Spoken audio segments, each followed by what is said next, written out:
अस्सलाम स्टूडेंट्स, आज के लेक्चर में हम स्टडी करेंगे excretion and osmoregulation in fishes. First of all, what is excretion? Excretion is the process of removal of nitrogenous waste from the body of the organism. As we know कि हर living organisms की body में कोई ना कोई metabolic activity हो रही होती है और उस मेटाबॉलिज्म के रिज़ल्ट में जो भी प्रोडक्ट्स जो हैं वो बनती हैं, जो बाय प्रोडक्ट्स होती हैं जो कि नाइट्रोजीनियस बेस होती हैं। मोस्टली जो बाय प्रोडक्ट्स होती हैं वो नाइट्रोजीनियस बेस होती हैं, यानी कि उनमें नाइट्रोजन प्रेजेंट होती है। तो ऐसी नाइट्रोजीनियस वेस्ट प्रोडक्ट्स की एक्सक्रीशन बॉडी में से इनका रिमूवल कहलाता है एक्सक्रीशन। और ये तमाम जो ऑर्गेनिजम्स होते हैं ना वो परफॉर्म करते हैं एक्सक्रीशन। ठीक है, इनकी जो एक्सक्रीटरी प्रोडक्ट होती है वो चेंज हो सकती है। फॉर एग्जांपल जैसे फिशेस हैं, वो उनकी एक्सक्रीटरी प्रोडक्ट जो है वो अमोनिया होती है, क्योंकि अमोनिया का रिमूवल जो है वो ज़्यादा क्वांटिटी ऑफ वाटर में होता है, तो इसलिए फिशेस जो हैं वो वाटर में प्रेजेंट होती हैं, तो इसलिए इनका जो एक्सक्रीटरी प्रोडक्ट होता है वो अमोनिया होता है। इसको रिमूव करने के लिए अच्छा खासा जो है वो वाटर रिक्वायर होता है। इसी तरह डिफरेंट ऑर्गेनिजम्स में स्टूडेंट्स डिफरेंट एक्सक्रीटरी प्रोडक्ट्स होती हैं। लाइक बाकी ऑर्गेनिजम्स हैं, जैसे हम हैं तो हमारी बॉडी में urea as a excretory product है। बर्ड्स हैं तो उनको लेस वाटर रिक्वायर होता है, इसलिए वो यूरिक एसिड जिसको रिमूव करने के लिए बहुत कम वाटर की रिक्वायरमेंट होती है, तो वो यूरिक एसिड प्रोड्यूस करते हैं। Similarly different organisms they excrete different excretory products according to their environment, according to the availability of water. Now, what is osmoregulation? Osmoregulation is the process of the regulation of water and the concentration of salts in the body. ठीक है, ओस्मोरेगुलेशन में water और जो salts होते हैं body में, ions होते हैं, इलेक्ट्रोलाइट्स होते हैं, उनकी जो रेगुलेशन होती है उसको कहते हैं ओस्मोरेगुलेशन। बेसिकली ये जो है ना, ये होम्योस्टेसिस हमारे बॉडी में जो है वो होम्योस्टेसिस एक फिनोमिना है। होम्योस्टेसिस उस कंडीशन को कहते हैं जिसमें बॉडी का जो इंटरनल इन्वायरमेंट होता है, चाहे वो फिज़िकल हो, केमिकली हो, हर तरह से बैलेंस वे में हो, मेंटेन हो। तो इस होम्योस्टेसिस को मेंटेन करने के लिए ओस्मोरेगुलेशन करते हैं। अब याद रखिए स्टूडेंट्स, जो साल्ट्स होते हैं, आयंस होते हैं, इनका जो लेवल होता है वो कम भी ठीक नहीं होता और जो ज़्यादा होता है वो भी ख़तरनाक होता है, आगे हम देखेंगे। तो बेसिकली आज हम पढ़ने जा रहे हैं एक्सक्रीशन और ओस्मोरेगुलेशन फिशेस में। फिशेस कैसे एक्सक्रीशन करती हैं, किस इन्वायरमेंट में, और ओस्मोरेगुलेशन वो कैसे परफॉर्म करती हैं, और जो है वो डिफरेंट फिशेस में कौन से डिफरेंट मैकेनिज्म्स हैं। As we know students that fishes live in two types of environment. There are fresh water fishes and there are marine water fishes. So the environment of these two aquatic habitat is different. Okay, इन दोनों aquatic जो ये environment है, fresh water का environment ज़ाहिर है different होगा, उसकी कंपोजिशन डिफरेंट है, इसी तरह से मरीन का डिफरेंट है। अब जो फिशेस फ्रेश में रहती हैं वो फ्रेश वाटर के अकॉर्डिंग, हैबिटेट के अकॉर्डिंग वो खुद को मेंटेन करेंगी, रेगुलेशन करेंगी, ओस्मो रेगुलेशन करेंगी। और जो मरीन वाटर में रह रही हैं वो मरीन वाटर के इन्वायरमेंट के अकॉर्डिंग जो है वो खुद को ओस्मो रेगुलेट करेंगी। अब सबसे पहले जो है वो हम देख लेते हैं कि जैसे सारे एनिमल्स हैं वो क्या करते हैं, ओस्मोरेगुलेशन का फिनोमिना परफॉर्म करते हैं। इसी तरह से जो है वो बैलेंस करना होता है फिशेस को भी, इलेक्ट्रोलाइट्स का और वाटर का अपने टिश्यूज़ में, और इसी प्रोसेस को कहते हैं ओस्मोरेगुलेशन। ठीक है, तो फिशेस में ओस्मोरेगुलेशन का फिनोमिना जो होता है ना, वो मेनली इसके लिए जो ऑर्गन होता है दैट इज़ किडनी। लेकिन किडनी के साथ साथ जो है वो गिल्स भी ओस्मोरेगुलेशन में हेल्प करते हैं, ओस्मोरेगुलेशन परफॉर्म करते हैं। किडनीज़ की लोकेशन की बात की जाए तो जो फिश की बॉडी की मिड लाइन होती है ना, मिड लाइन, ये उसके करीब किडनीज जो हैं वो लोकेट करती हैं, और बिल्कुल ये डॉर्सल होती हैं, पेरिटोनियल मेम्ब्रेन जो कि बॉडी कैविटी को लाई कर रही होती है। ठीक है, बिल्कुल डॉर्सल, वेंट्रल नीचे वाली साइड, डॉर्सल ऊपर वाली साइड जो है मिड लाइन बॉडी के, उसके करीब जो है वो किडनीज लोकेट करती हैं। अब जो फंक्शनल यूनिट है किडनी का, हमने देखा है कि हमारी बॉडी में भी जो है वो नेफ्रॉन है। इसी तरह से फिश की बॉडी में भी जो किडनी का स्ट्रक्चरल और फंक्शनल यूनिट है that is nephron, which is the main excretory structure in the kidney. ठीक है, तो उसको कहते हैं नेफ्रॉन। अब नेफ्रॉन के आगे से पार्ट्स हैं, ग्लोमेरुलस है, ट्यूबुलर सिस्टम है। तो हम देखते हैं कि ग्लोमेरुलस का फंक्शन क्या होता है। बेसिकली स्टूडेंट्स, ये जो हम स्टडी कर रहे हैं वो ये है कि हमारी बॉडी का जो ब्लड होता है वो फिल्टर होता है। अब देखें, जो एक्सक्रीशन होती है, जो यूरिन वगैरह किसी भी ऑर्गेनिज्म की बॉडी में से यूरिन फॉर्मेशन होती है, उसकी एक्सक्रीशन होती है, तो वो कहीं ना कहीं किसी ना किसी प्रोसेस से तो गुजर के जो है वो आया होगा। तो वो ये जो सारा प्रोसेस फिल्ट्रेशन का हो रहा होता है काम, ये किडनी में नेफ्रॉन का जो फंक्शनल इसका स्ट्रक्चर है, नेफ्रॉन के अंदर ये सारा काम हो रहा होता है। तो नेफ्रॉन में क्या होता है कि जो ग्लोमेरुलस इसका पार्ट है, इसको सराउंड, इसके आसपास बहुत सारी एक बंच ऑफ कैपलरीज होती हैं। As you can see here in this diagram, ये जो रेड में शो हो रही हैं आपको, ये कैपलरीज हैं, ठीक है, ज़्यादा सारी कैपलरीज ये जो है वो रीच कर रही हैं ग्लोमेरुलस के पार्ट में। अब क्या होगा कि यहाँ पे जो ग्लोमेरुलस का रीजन है वो ब्लड को फिल्टर करेगा, ठीक है, उसमें से ions, water, nitrogenous waste, small organic compounds, ये सारी चीज़ें डिफ्यूजन के थ्रू आ जाएंगी नेटवर्क ऑफ कैपिलरीज से आ जाएंगी ये इसमें, ठीक है। तो ये फिल्टर, ब्लड को फिल्टर का काम कर रहा है, ठीक है, फिल्ट्रेशन होगी और फिल्टर होने के बाद जो लिक्विड होता है उसको कहते हैं फिल्ट्रेट ग्लोमेरुलस से आगे फर्दर मूव करेगा ट्यूब्यूल सिस्टम में, ठीक है। जो ब्लड आया है यहाँ पर ग्लोमेरुलस तक, ठीक है, उसको फिल्टर किया गया और फिल्टर के बाद जो ब्लड फिल्टर हो जाता है फिर वो दोबारा से बॉडी में जो है वो चला जाता है। अब यहाँ तक ही जो है फिल्ट्रेशन नहीं होती, आगे उसका पार्ट है ट्यूबुलर सिस्टम। ट्यूब्यूल में जब वो फिल्ट्रेट पास करता है तो उसकी फर्दर मज़ीद रीअब्जॉर्प्शन होती है, ठीक है, मज़ीद उसमें अगर वाटर है, मज़ीद साल्ट्स हैं तो वो रीअब्जॉर्ब हो जाते हैं। उनके रीअब्जॉर्प्शन के बाद जो है ना, जो एक्सक्रीटरी जो लिक्विड होता है, जो एक्सक्रीटरी प्रोडक्ट होता है, वो फिल्ट्रेट जो होता है वो रिमेनिंग वो बॉडी से एक्सक्रीट कर दिया जाता है। तो ये जनरली एक डायग्राम है, इसमें ग्लोमेरुलस के पार्ट को ज़्यादा हाईलाइट किया गया है। यहाँ तक नेटवर्क ऑफ कैपिलरीज आया जो है वो इस तक रीच हुआ है और यहाँ से ग्लोमेरुलस से फिर ट्यूब्यूल सिस्टम है जो कि रीअब्जॉर्प्शन करता है। रीअब्जॉर्प्शन के बाद जो है वो फिल्ट्रेट जो होता है वो एक्सक्रीट कर दिया जाता है बॉडी में। नेक्स्ट है हमारे पास फ्रेश वाटर फिशेस। हमने देखा इससे पहले, हमने जो है वो एक्सक्रीशन का थोड़ा सा देख लिया, एक्सक्रीशन कैसे हो रही है, फिल्ट्रेशन कैसे हो रही है, रीअब्जॉर्प्शन कैसे हो रही है। अब हम बेसिकली बात करेंगे ओस्मो रेगुलेशन की। ओस्मो रेगुलेशन जिसमें हमने देखा था कि वाटर और साल्ट्स की रेगुलेशन होती है। तो डिफरेंट फिशेस जो हैं वो फ्रेश वाटर वाली कैसे उसको ओस्मो रेगुलेट कर रही हैं और मरीन वाली कैसे कर रही हैं, हम ये देखने लगे हैं। फ्रेश वाटर में हमारे पास आती हैं लैबियो, कैटला, मिस्टस फिशेस। अब ये क्या होता है स्टूडेंट्स, आपने एक चीज़ याद रखनी है कि जो आपको पता भी होगा कि जो फ्रेश वाटर होता है वो डाइल्यूटेड होता है, ठीक है, उसमें जो साल्ट्स होते हैं, जो डिज़ोल्व सब्सटेंसेस होते हैं वो कम होते हैं। That's why it is known as hypotonic environment, ठीक है। Hypo mean less, tonic mean salts. ऐसा इन्वायरमेंट जिसमें लेस साल्ट्स प्रेजेंट है उसको क्या कहते हैं हम, फ्रेश वाटर। फ्रेश वाटर में हमेशा जो है वो पानी ज़्यादा होगा और साल्ट्स कम होंगे, इसलिए उसको हम कहते हैं डाइल्यूटेड वाटर है, ठीक है। हाइपोटोनिक इन्वायरमेंट है, डाइल्यूटेड वाटर है। अब ऐसे वाटर में जहाँ पे फिशेस रह रही हैं जिसमें वाटर ज़्यादा है, वाटर बेतहाशा है, बहुत ज़्यादा, ठीक है, और क्या साल्ट्स कम हैं। अब जाहिर है फिशेस की बॉडी को वाटर की भी ज़रूरत होती है, लेकिन और इसके साथ साथ साल्ट्स की भी ज़रूरत होती है।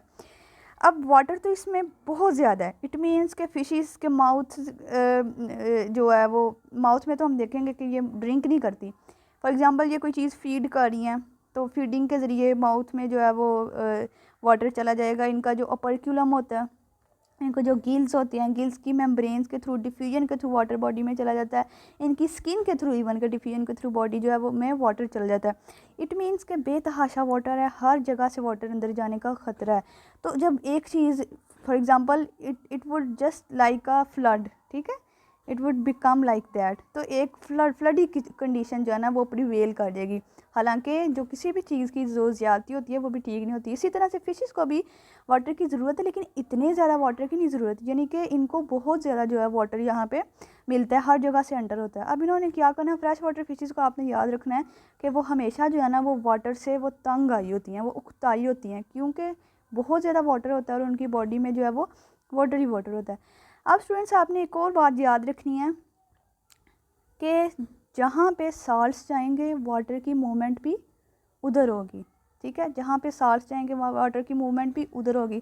फॉर एग्जांपल अगर इन्वायरमेंट में साल्ट है तो वाटर जो है बॉडी से इन्वायरमेंट की तरफ मूव करेगा। अगर फ़िश की बॉडी के अंदर साल्ट ज़्यादा हैं तो वाटर इन्वायरमेंट से फ़िश की बॉडी के अंदर मूव करेगा, जहाँ पे साल्ट्स होंगे वहाँ पे वाटर ने मूव करना है, ठीक है। अब फ्रेश वाटर में हमने देख लिया कि वाटर ज़्यादा, साल्ट्स कम है, ठीक है। इन्वायरमेंट में साल्ट्स कम है, इसका मतलब फ़िश की बॉडी में साल्ट्स ज़्यादा हैं, तो ऑटोमेटिकली एक तो वाटर ज़्यादा है और दूसरा ये कि बॉडी के अंदर साल्ट ज़्यादा है तो वाटर जो है इस वजह से भी बॉडी के अंदर रश आउट का हो जाता है, ठीक है। डिफ्यूजन के थ्रू वैसे भी जो है बॉडी के अंदर साल्ट की वजह से वाटर जो है वो अंदर जो है वो बहुत इजीली चला जाता है। अब स्टूडेंट्स इसकी वजह से हम ये पढ़ क्यों रहे हैं, हम इसलिए देख रहे हैं कि फ्रेश वाटर फिशेस को कौन कौन सी प्रॉब्लम फेस करनी पड़ जाती हैं। तो एक ये कुछ तो मैंने आपको बता दी हैं। पहली प्रॉब्लम फिश जो फ्रेश वाटर फिशेस को फेस करनी पड़ती है वो ये होती है कि वाटर जो है वो डिफ्यूज़ कर जाते हैं इनकी बॉडी में स्किन के थ्रू, गिल्स के थ्रू, गिल की मेम्ब्रेन जो होती है, और ओरल सर्फेसिस यानी कि माउथ के थ्रू, और कुछ इंटेस्टाइनल सर्फेसिस होती हैं। तो क्या प्रोसेस होता है, एंडोऑस्मोसिस, इनसाइड मूवमेंट होती है बाय ऑस्मोसिस, एंडोऑस्मोसिस के थ्रू वाटर बेतहाशा अंदर चले जाता है। तो ये एक उनको प्रॉब्लम है।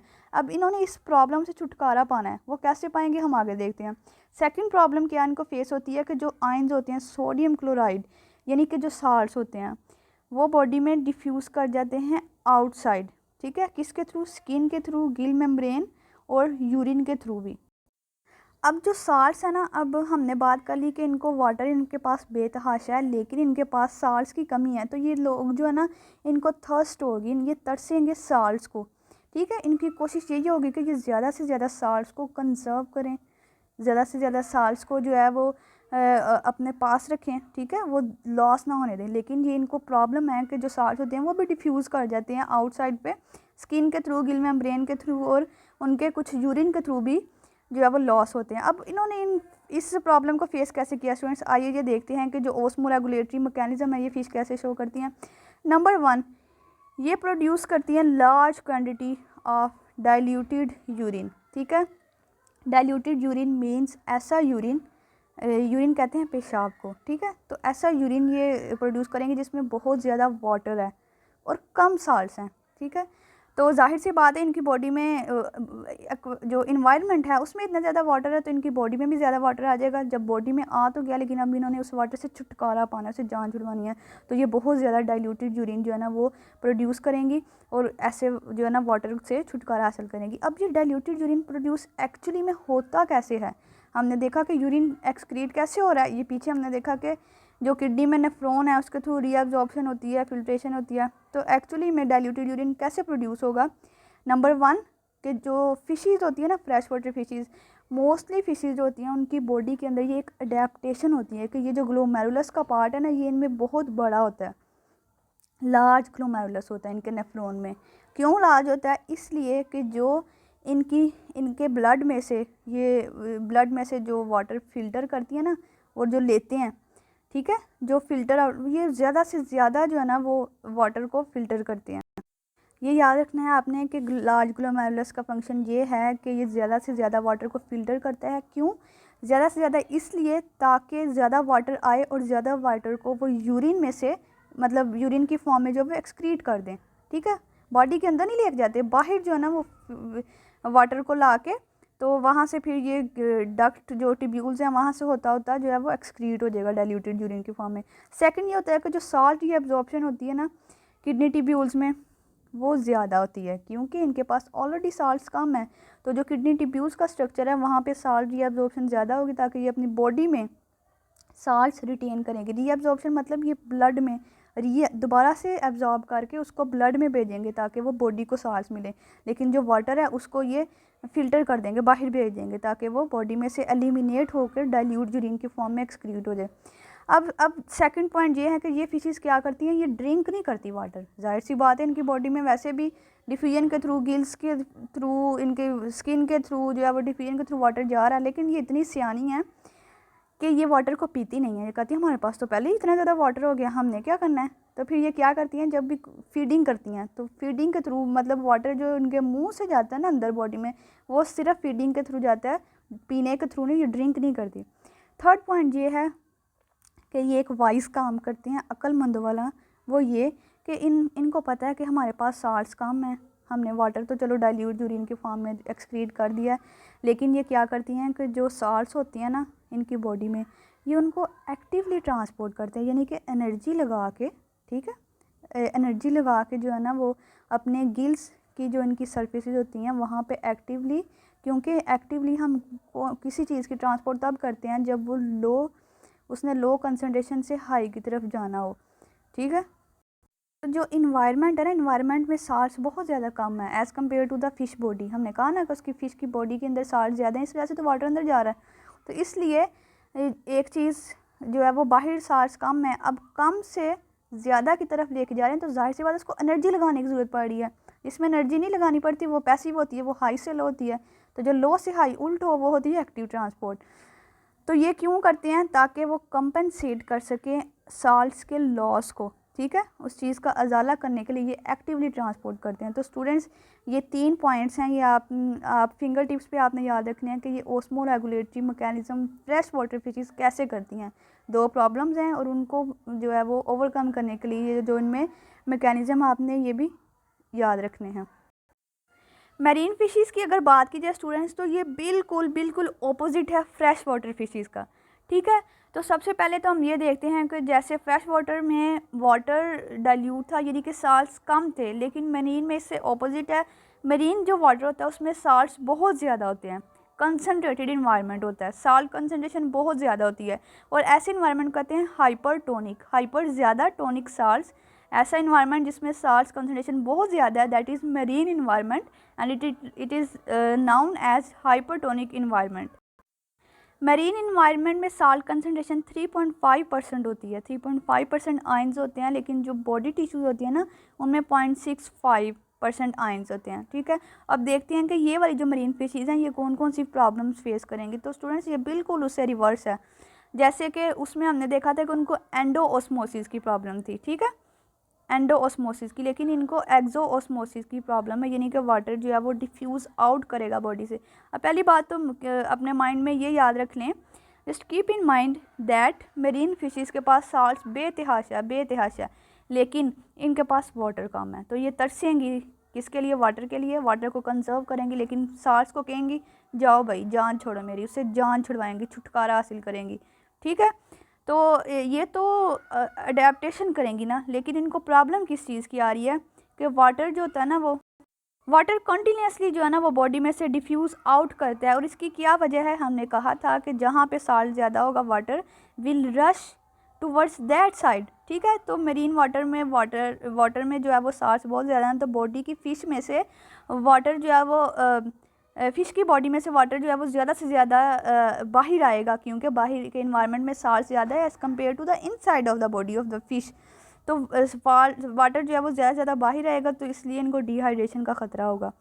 ये एक तो इनको ये प्रॉब्लम है एक्सोस्मोसिस की, और सेकेंडली ये है कि जो साल्ट्स होते हैं वो डिफ्यूज़ करते रहते हैं सराउंडिंग सी वाटर से फ़िश की बॉडी में, ठीक है। एक तो साल्ट्स वैसे ही ज़्यादा हैं, लेकिन वो सराउंडिंग से जो है ना वो ज़्यादा जो है वो उनकी बॉडी में स्किन से, गिल मेम्ब्रेन से डिफ्यूज़ करते करते उनकी बॉडी में ज़्यादा हो जाएंगे।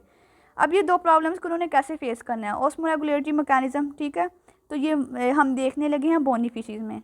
अब नेक्स्ट लेक्चर मैं जो है वो जिस पे वीडियो बनाऊंगी वो होगा कार्टिलेजिनस फिशेज़ का, और इस तरह की जो डिफरेंट फिशेज़ जो कि डिफरेंट जो है वो हैबिटेट में मूव करते हैं, फ्रेश वाटर से मरीन या मरीन से फ्रेश वाटर। नेक्स्ट वीडियो हमारी उस पर होगी।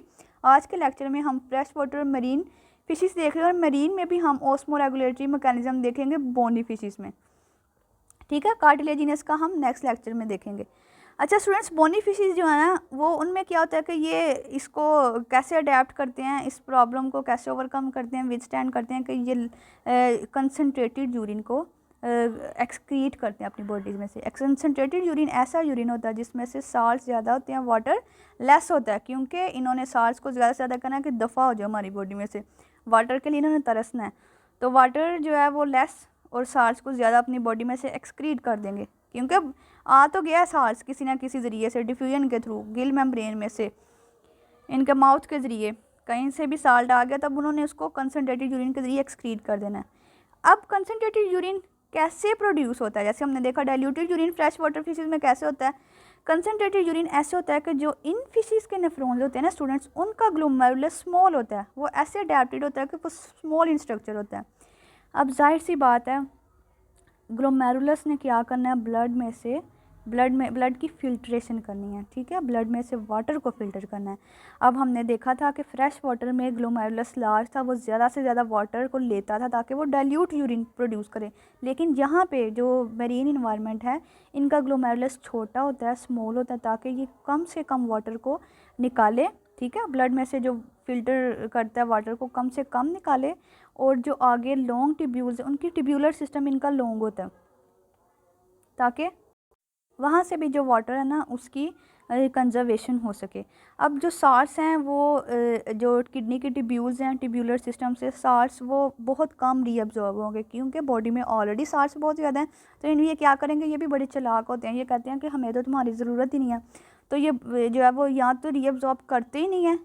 ठीक है, रीअब्जॉर्ब करके क्या, हाँ बेसिकली स्टूडेंट्स रीअब्जॉर्प्शन इसीलिए होती है ना, ताकि अगर बॉडी में कोई चीज़ कम है तो उसको फर्दर बॉडी में से निकालने से पहले जो है ना वो किडनी फिल्टर कर लेती है, उसको दोबारा से ब्लड में भेज देती है, लो भाई तुम इससे अपनी ज़रूरत पूरी कर लो। जब साल्ट्स पहले ही बेतहाशा हैं तो ये रीअब्जॉर्ब यहाँ तो करेंगे नहीं, यहाँ तो बहुत लेस साल्ट्स को रीअब्जॉर्ब करेंगे किडनी ट्यूब्यूल्स में से। अब सेकंड स्टूडेंट्स, इसका क्या मैकेनिज़्म, इसकी अडेप्टेशन है कि ये ज़्यादा से ज़्यादा पानी पीती हैं। ठीक है, क्यों ज़्यादा से ज़्यादा सी वाटर पीती हैं, क्योंकि इनको ये होता है कि कहीं से तो पानी आ जाए, वाटर कम है, इट मीन्स के जो सी वाटर है, ये मानना कि उनमें साल्ट ज़्यादा हैं लेकिन वाटर भी तो है ना। ठीक है, तो वाटर ये है लेकिन वो कंसनट्रेटेड वाटर है, लेकिन वो उस वाटर की कमी को पूरा करने के लिए उस वाटर को ड्रिंक करेंगे। ठीक है, और जब ड्रिंक कर लेंगे तो उसके बाद जो है वो साल्ट्स भी ज़्यादा आ जाएगा। अब जाहिर है उस वाटर में साल्ट्स भी है, तो वाटर तो उन्होंने ड्रिंक कर लिया लेकिन उसके साथ उनकी बॉडी में साल्ट्स भी आ गया। वो कह रही हैं ओहो हमें ज़रूरत है वाटर की थी। अब ये बिल्कुल इसकी मिसाल ऐसे लें कि आपके घर में आप किसी एक मेहमान की बहुत ज़रूरत महसूस होती है, आप उसको बुलाते हैं लेकिन उसके साथ में एडिशनली जो है ना वो by one get one free के चक्कर में कोई और भी आ जाता है, तो आप उसको देख के बिल्कुल परेशान हो जाते हैं, ओहो इसको तो मैंने इन्वाइट ही नहीं था किया, ये कहाँ से आ गया। बिल्कुल फिशेज़ ने वाटर लेने के लिए जो है वो अपना मुंह खोलती हैं, उसको पीती हैं, लेकिन साथ में साल्ट्स भी आ जाते हैं अनइनवाइटेड।